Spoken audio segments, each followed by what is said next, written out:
Hi, welcome to my next video. I wanted to give you an update on the latest information about my brother.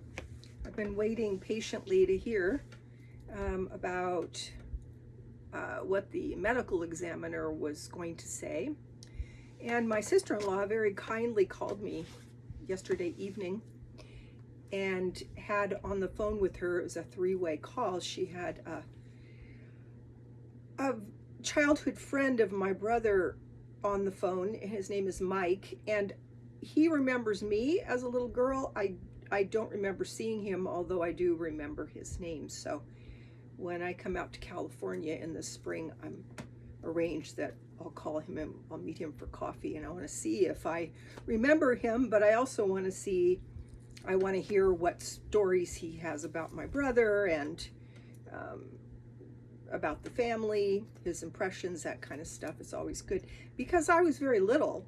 I was the baby of the family, and I have learned through my own experience and also my youngest, who's my son. I have two girls and a boy. That the baby misses a lot of this stuff, and they don't know as much, and has certainly been the case for me. So I whenever I had the occasion to talk to my brother, I was always asking him questions and asking him his thoughts and things that happened and that kind of stuff. So I'm very glad that I had time with him to do that. So my sister-in-law said that she is still waiting for results from the medical examiner, and the medical examiner does autopsies. And in the case where my brother was injured, but it's mysterious. I don't know that we still have. We don't. My sister-in-law doesn't have that information, and I don't think at this point that the police are investigating it. I would guess that if the medical examiner comes back and says, well, yes, this doesn't look like a fall, it looks like blunt force trauma or something like that, that perhaps the police would investigate. I don't know.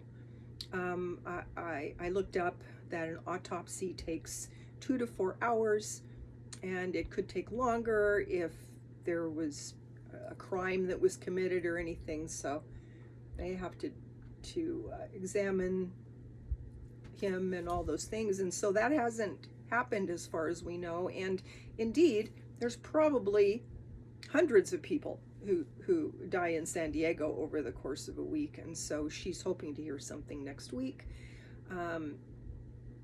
But there's really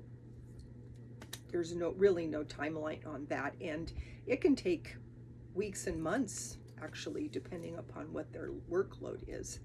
So that's where we are on that. She has made arrangements for with a mortuary for his funeral, but that's just on hold because of this whole situation with the medical examiner. And I'm really I'm sad that there hasn't been a funeral, but I am very glad that the medical examiner is looking into that, because we will get some sort of confirmation. And if the medical examiner thinks it's something more than a fall, then perhaps the police will get involved. I think that they found the car, and I think that they did that with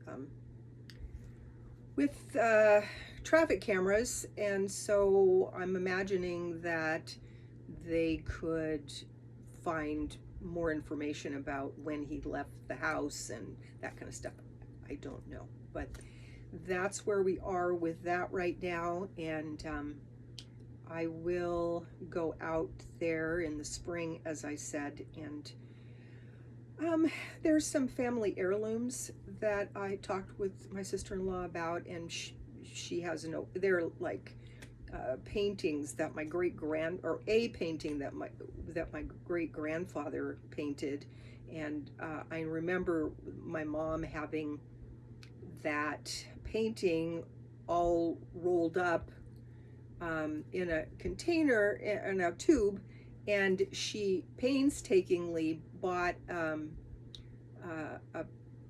piece of board that you would make a painting on. She was an artist too, and she gently mounted that painting to preserve it.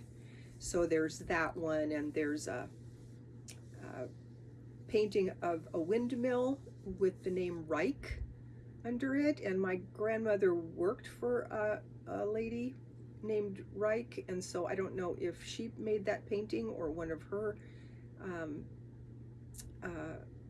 relatives. Probably it was her. So there's that. There's a Black Forest clock that was my grandmother's from my other grandmother from her side of the family. There was her name was Louise, and the other grandma was named Johanna. And some family pictures that I'd like to get back, and I'm a little worried that she's going to get rid of that stuff. I described it to her. I think I'm going to send her a text and give her a little more details. So if she does, I don't think she's going to go through all that stuff anytime soon. And because my brother died without a trust, his whole estate has to go through probate, and the house where this accident may have happened, I've said that I think that he might have fallen off the top of the roof, because he did go over there to put a tarp on the roof. That was his stated purpose for going over to the house that day.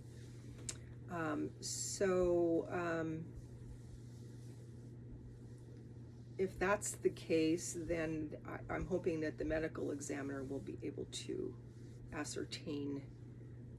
In other words, if he had 2 cracks in his skull, and the doctors at the time said it was consistent with a fall, but perhaps the medical examiner will be able to see more. And I'm also, as I said, I'm gonna send a description to my sister-in-law, so hopefully she doesn't clear out something, because I mean, you can't replace those things, and my brother wanted them, and that was all he wanted, and so I gave those things to him, because I was the well, actually he was the executor of my mom's estate, and I was the executor of my dad's estate, but I and my other brother agreed for him to take those, just because he just wanted only those things. But they're very precious, and I spoke with him a few years ago, and I said, hey, you're 9 years older than me, and we don't know who's going to go when, but if you go before me, do you think that it would be okay for me to bring those family heirlooms back to here, because I'm the only one who has children. Well, and I have a niece as well from my other brothers. So the 4 of them are basically the next generation for my family. So so we shall see how this all works out. But thank you for watching, and please subscribe so that I can grow my channel. And I will be doing a couple more videos this week, this weekend, on some other topics. So thank you so much, and I will see you on the next one. And please subscribe. Thank you. Bye-bye.